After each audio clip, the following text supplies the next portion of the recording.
Spencer, welcome to American Black Journal. Well, thank you, Steve. It's so nice to be here today.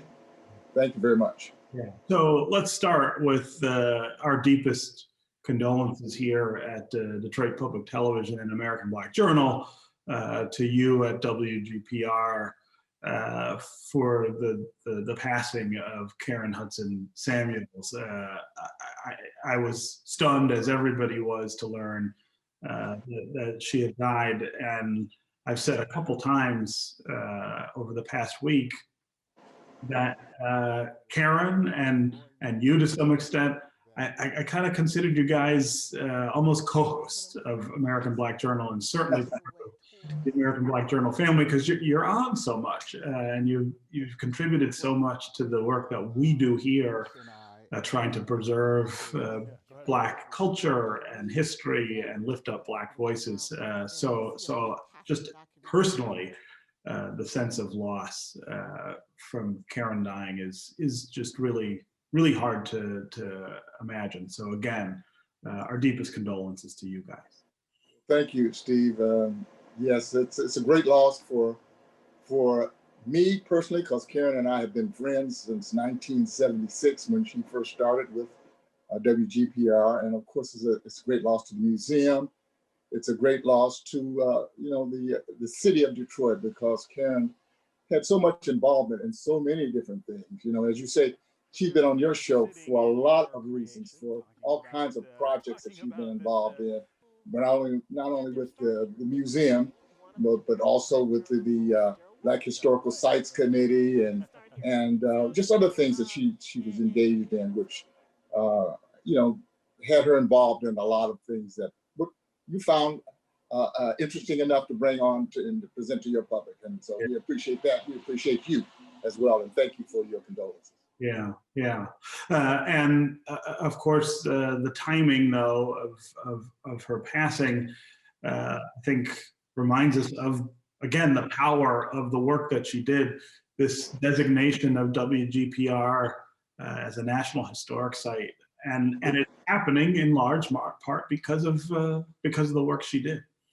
It absolutely was because of the work she did. Karen worked tirelessly to bring WGPR's museum up and more awareness in the public. And she was the one who started the whole effort to get us designated as such, and went to all the meetings and did all of the stuff that she had to do to make it happen. She did the same thing to get us designated as a Michigan historical site. So it was absolutely her work, and it's huge for us. I mean, it's just absolutely huge for WGPR to be promoted to that status, to be designated as a historical site, and to be listed. You know, I had a meeting, not a meeting, but an interview the other day by way of phone from a person from the National Geographic that wanted to do a story now on us, now that we're designated as a National Historic Site. So she absolutely,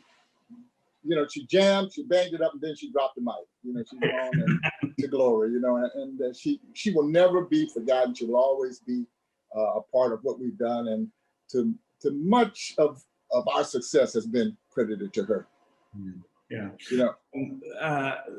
I feel like I've lived through with you guys the journey of the museum, from an idea to sort of opening, and now to its existence, and now this National Historic Site. But catch us up on where you are with the museum, and especially how the disruption of the pandemic has played out for you guys.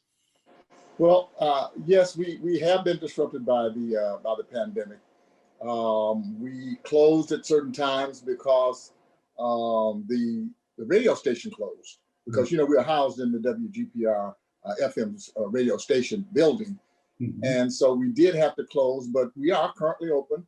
We are open every Friday and every first Saturday of the month. So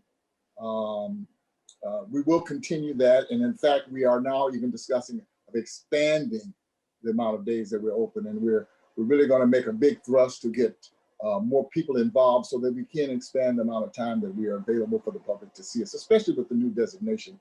We think it's really important. Yeah. And of course, as somebody who grew up here in the city for the 70s and 80s, I have incredibly vivid memories of WGPR-TV and all of the groundbreaking television that came out of it. But just as I said in the open, the idea of the first Black-owned and operated television station that's right here in the city of Detroit is something you can't overstate the importance of that and of preserving that history for people to be able to go and see and touch now. Yeah, before Barton, before BET, and so much of the media that we're seeing now, WGPR was the very first. And, you know, we were also the first to do some things that hadn't been done in broadcasting and not in the Detroit market. For example, we were the first television station to use digital video cameras, that is, for news collection. Everybody else was using film. We were the first to use video. We were the first station to go on the air 24 hours. It used to be, you know, 1 o'clock, everybody put up that little signal, you get that beep, and hey, they were off the air until 6, 7 o'clock in the morning. We were the first to do that.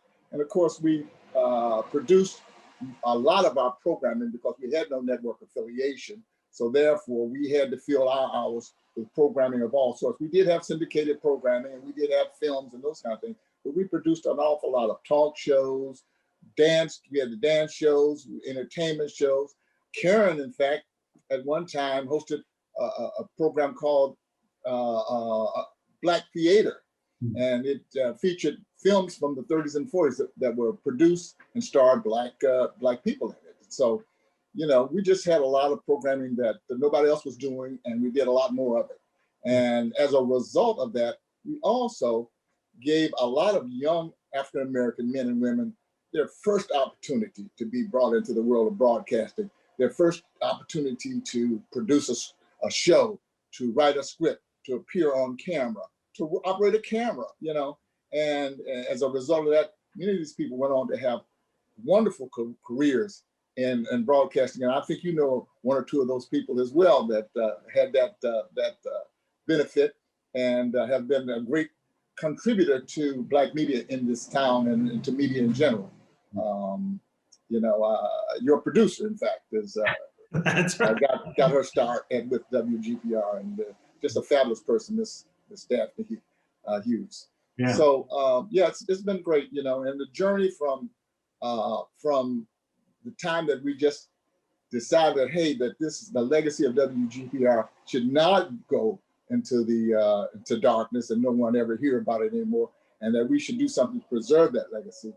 That journey from there to now being a designated as a historical site has been a wonderful journey. And you have been there for a good part of it, Steve, because I think that from our very first public event, which was when we had a fundraiser at the Detroit Historical Museum, you brought us on and you helped us share that, and we had a very successful night. And we just went on time after time with one event after another to eventually come to the point where we are now. Yeah, yeah. Okay, well, Joe Spencer, congratulations again on the National Historic Site designation. That is a huge deal and a great way to honor not only the museum, but of course, Karen Hudson Samuels, who passed recently. Thank you very much for joining us here on American Black Journal. Thank you.